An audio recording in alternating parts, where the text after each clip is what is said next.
The Suzuki Ertiga is a 7-seater platform, and it shares the market with the likes of the Mahindra Xylo, the Toyota Avanza, and of course the new Honda Mobilo. Now, South African consumers have never really cottoned on to the 7-seater platform MPV. We prefer to go for the big SUVs. Now, if you're not fond of the big gargantuan SUV and you're looking for something that drives a little more like a car, is easier to park, doesn't necessarily have the same amount of ground clearance, then you really do need to consider cars like the Suzuki Ertiga.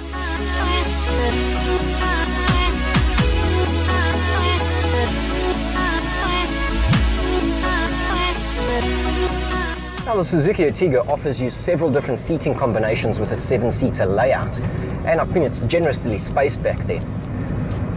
You can fold the seats in different combinations to get what you're really wanting out of it and how much load space you're wanting. But it doesn't drive like a 7-seater. No, it drives like a car. It corners beautifully flat and true. Really a lovely, lovely drive, in fact. I'm going to put this down to it being based on the Suzuki Swift platform.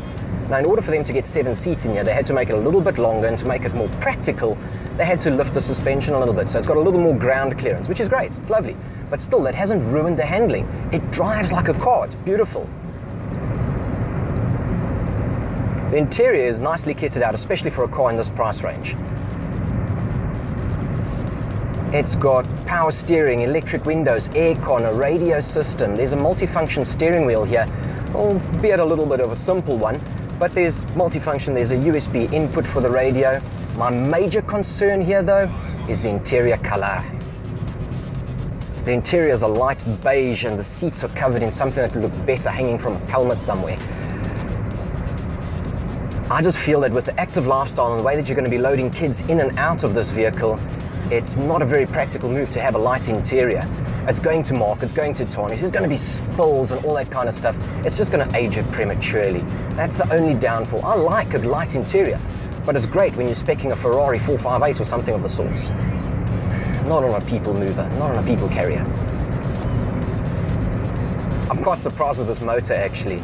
You've only got the option of a 1.4 petrol, but it's giving you 70 kilowatts and 130 Newton meters. Now, granted, that's a little less than the 1.5 you're going to get from the Toyota. But for the saving, it's well worth it. I feel it's a little underpowered, or it will be a little underpowered when you load it up. But if you're carting 1 or 2 people, then it's more than adequate enough. And it loves to rev. That VVT system on it just means that there's power all the way through the rev range. It's a sweet little motor, and it sounds great too. So really, can be quite an exciting car. This, you sort of forget that you're in a 7-seater people box. I'm well impressed. Well done, Suzuki. Fuel consumption is quoted to be as frugal as 6.6 litres per 100 kilometers, but loaded up you're bound to use a little more than that.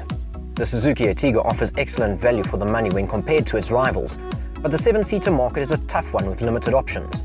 It's up against stiff competition, despite those limited options.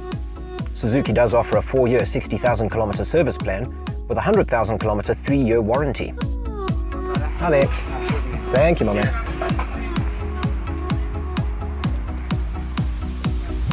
If 7-seaters are your thing, then you should really consider taking a look at the Suzuki Ertiga.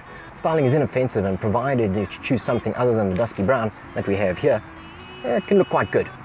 It's packed with creature comforts, and the top spec level model, the one that we've got here with a manual gearbox, is going to cost you 193,600. That's nearly 40,000 rand cheaper than its nearest Toyota rival.